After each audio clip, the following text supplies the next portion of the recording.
কথা দিয়েছিলেন অমিত শাহ, কথা রাখলেন শুভেন্দু অধিকারী মুখ্যমন্ত্রী। প্রথমবার বৈঠক মন্ত্রিসভার এবং সেখানেই তিনি ঘোষণা করে দিলেন রাজ্যে সরকারি চাকরিতে বয়সের ঊর্ধ্বসীমা আরও 5 বছর ছাড় দেওয়া হলো। স্বাভাবিকভাবেই রাজ্যের শিক্ষিত তরুণ যারা তারা খুশি।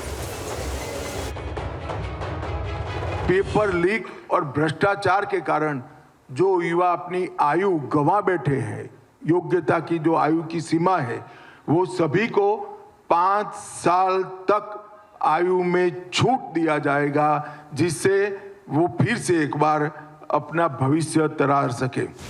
দুর্নীতি, স্বজন পোষণ, আইনি জটিলতা, নানাবিধ কারণে বহু চাকরি প্রার্থীর সরকারি পরীক্ষায় বসার বয়স চলে গিয়েছে। সেই সমস্যার কথা জানা ছিল কেন্দ্রীয় বিজেপি নেতৃত্বেরও। তাই ভোটের আগে বয়স সীমায় 5 বছর ছাড়ের কথা বলেছিলেন খোদ অমিত শাহ।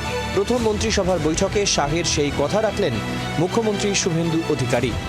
মাননীয় স্বরাষ্ট্র ও সমবায় মন্ত্রী অমিত শাহজি নির্বাচন প্রচারে রায়দিঘি থেকে বলেছিলেন যে 2015 সালের পরে পশ্চিমবঙ্গে কোনো রিক্রুটমেন্ট হয়নি, তাই প্রচুর শিক্ষিত যুবক যুবতীর বয়স চলে গেছে।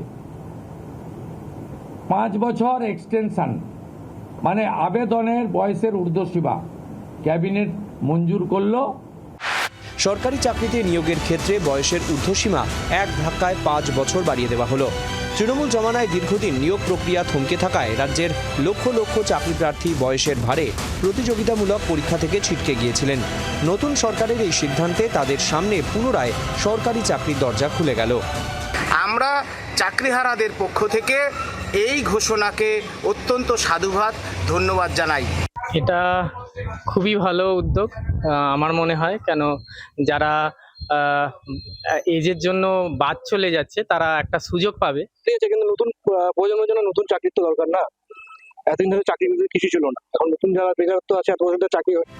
রাজ্যে ক্ষমতা এলে 45 দিনের মধ্যে সপ্তম পে কমিশন নিয়ে সিদ্ধান্ত নেওয়া হবে বলে নির্বাচনী ইস্তাহারে জানিয়েছিল বিজেপি।